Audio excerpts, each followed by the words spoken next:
বন্ধুরা কেমন আছো সবাই? আজকে একটা নতুন পর্ব নিয়ে আপনাদের কাছে হাজির হলাম। খুব সহজ পদ্ধতিতে সাবুদানা দিয়ে পরোটা বানিয়ে দেখাবো। স্কিপ না করে পুরো ভিডিওটা দেখতে থাকুন।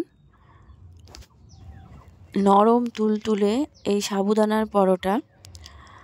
তাহলে চলুন শুরু করা যাক। এখানে আমি 1 বাটি পরিমাণে সাবুদানা নিয়ে নিয়েছি। সাবুদানাগুলো হালকা একটু কড়াইয়ের মধ্যে গরম করে নেব। খুব বেশি গরম করব না, কালারটা না চেঞ্জ হয়, হালকা একটু ভাজা ভাজা মতো করে নিতে হবে। যখন গরম হয়ে যাবে এবার মিক্সিং জারের মধ্যে দিয়ে আমি গুঁড়ো করে নেব। মিক্সিং জারের মধ্যে নিয়ে গুঁড়ো করে নিচ্ছি। এখানে একটা সেদ্ধ আলু নিয়ে নিয়েছি আর এইভাবে গ্রেটারের সাহায্যে গ্রেট করে নিচ্ছি। এইভাবে আপনারা চাইলে হাত দিয়েও করতে পারেন। এইভাবে করলে এর মধ্যে কোনো দানা ভাব বা দলা বেঁধে থাকবে না। এইভাবে আমি করে নিচ্ছি।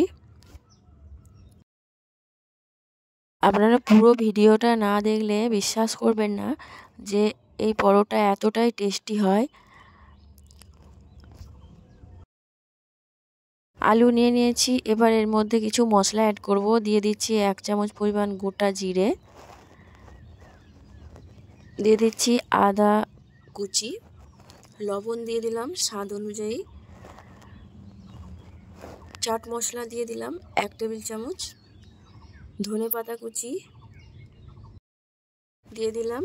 এবার দিয়ে দিচ্ছি সেই সাবুদানাটা গুঁড়ো করে রেখেছি, সাবুদানা দিয়ে দিলাম। দিয়ে ভালোভাবে মিশিয়ে নিতে হবে, খুব ভালোভাবে মিশিয়ে নিতে হবে। আপনারা পরোটা তো অনেক রকমভাবে খেয়েছেন, একবার এই সাবুদানা দিয়ে পরোটা বানিয়ে দেখবেন। এর স্বাদ মুখে লেগেই থাকবে, অতুলনীয় স্বাদ। একবার খেলে বারবার খেতে ইচ্ছা করবে, এতটাই মজার হয়। আমি তো বাড়িতে প্রায়ই এইভাবে সাবুদানার পরোটা বানিয়ে থাকি। আমাদের বাড়িতে সবাই খুবই পছন্দ করে এই সাবুদানার পরোটা। এভাবে পরোটা বানিয়ে আপনারা রোজা রমজান মাসে যারা রোজা রেখে থাকেন এইভাবে খাবেন, খেতে ভালো লাগবে। দেখুন একটা ডো তৈরি করে নিয়েছি। এবার এর মধ্যে থেকে আমি লেচি কেটে নেব, ছোট ছোট করে লেচি কেটে নেব। এইভাবে হাতের তালুর মধ্যে দিয়ে গোল করে নেব। এই দেখুন এইভাবে করে ঠিক একইভাবে সব কটা আমি লেচি কেটে নেব। হাতের তালুর মধ্যে এইভাবে ঘুরোলে সহজেই গোল হয়ে যাবে। হাতের মধ্যে সামান্য তেল লাগিয়ে নেবেন। এবার আমি একটা করে বেলে নেব। একটা পেড়ে নিয়ে নিচ্ছি আর একটা লেচি নিয়ে নিলাম। এখানে কোনো রকম আটা ময়দা দেওয়ার দরকার নেই, এইভাবে করে বেলে নিতে হবে। এই যে ধারে ধারে ফেটে যাচ্ছে, এটা কোনো অসুবিধা নেই, এইভাবে করে বেলে নিতে হবে। আপনারা যদি পরিমাণে সাইজে বাড়াতে চান সেক্ষেত্রে আর একটু পরিমাণে লেচিটা একটু বাড়িয়ে নিতে হবে।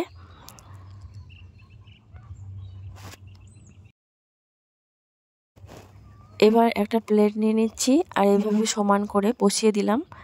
একটু চাপ দিলেই এই ধারের অংশগুলো আমি কেটে নেব। ধারের অংশগুলো আমি আবারও পরোটা বানিয়ে নেব।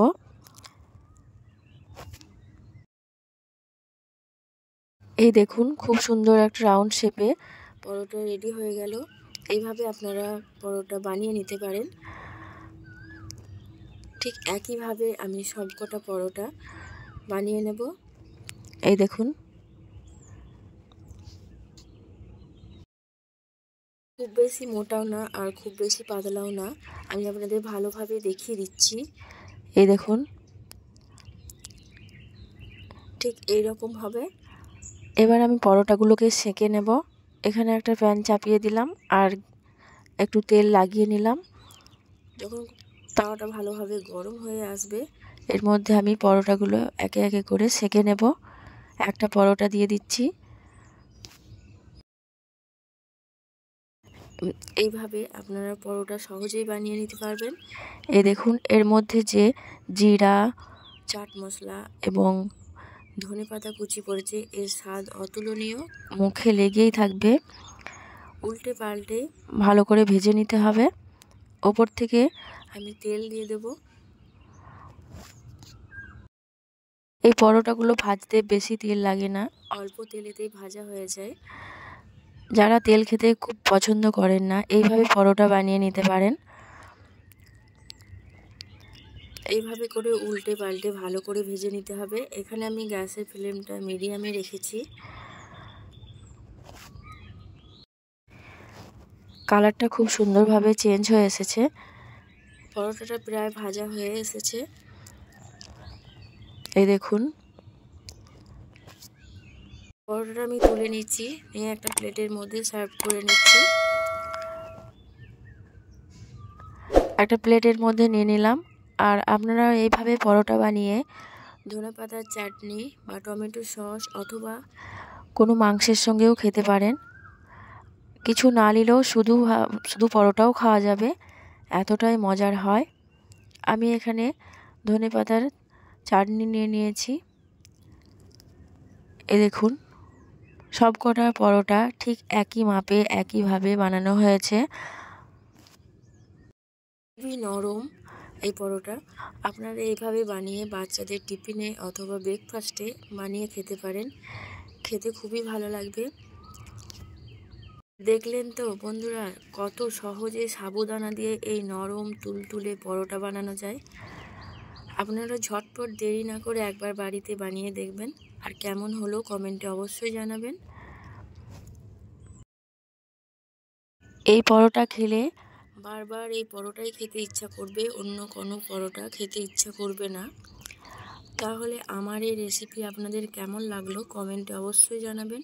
আর যদি নতুন হয়ে থাকেন চ্যানেল লাইক দিয়ে এবং সাবস্ক্রাইব করে পাশে থাকার অনুরোধ রইল। আমি একটা ভেঙে দেখাচ্ছি। এই দেখুন, খুবই নরম এবং হাতের মধ্যে মুঠো করলে সহজেই মুঠো হয়ে যাবে। এতটাই নরম তুলতুলে হয়েছে পরোটাগুলো।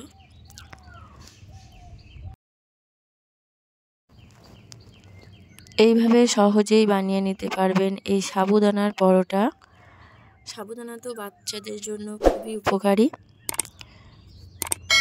হাতের মধ্যে মুঠো করলে সহজেই মুঠো হয়ে যাচ্ছে, দেখেই বুঝতে পারছেন। তাহলে আজকের এই রেসিপি এখানেই শেষ করছি।